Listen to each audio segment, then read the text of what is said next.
Who is it that knows there is no ego?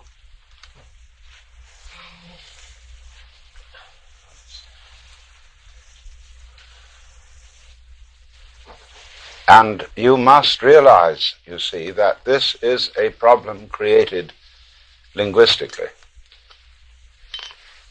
I explained that language based on the sentence, composed of subject, verb, and predicate, contains the hidden belief system that events are started by nouns, by things.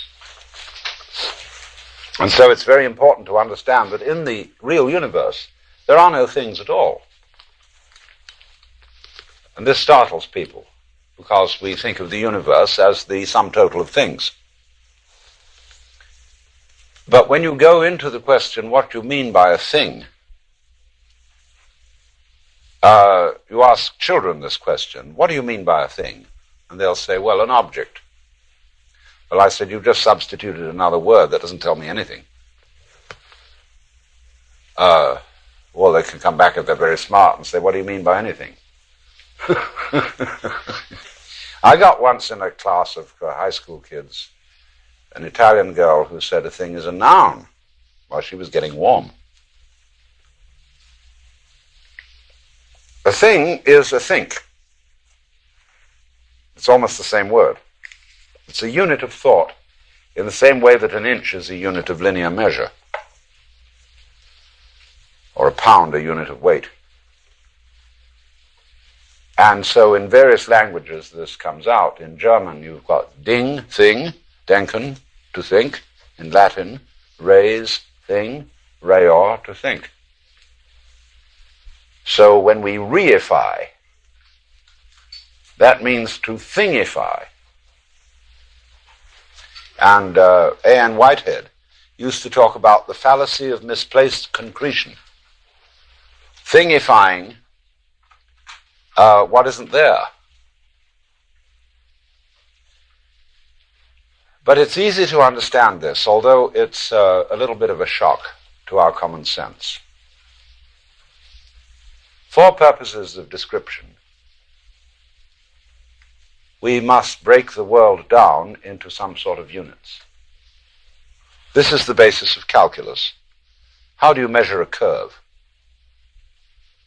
Well, you treat it as a set of points. And in this way, measure it. Although it isn't a set of points. There is no such thing as a point. Euclid defined a point as that which has position but no magnitude. I think it's right, isn't it, that in modern mathematics one doesn't define a point at all. You just assume it's an axiom. Yeah.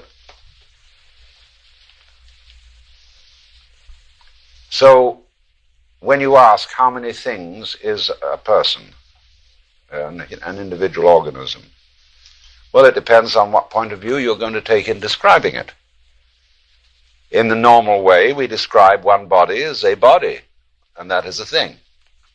Physiology describes it as many organs. Physics describes it as many molecules or atoms or electrons, mesons, protons, what have you. And sociology will look upon you as only a part thing, because the sociologist likes to have his unit, a group, a society. And so it goes. It depends. Let's take rabbits. The way you describe a rabbit will depend on whether you are a hunter or a furrier. It's the way you look at it and the way you describe it, so that the way of describing always varies according to the use you want to make.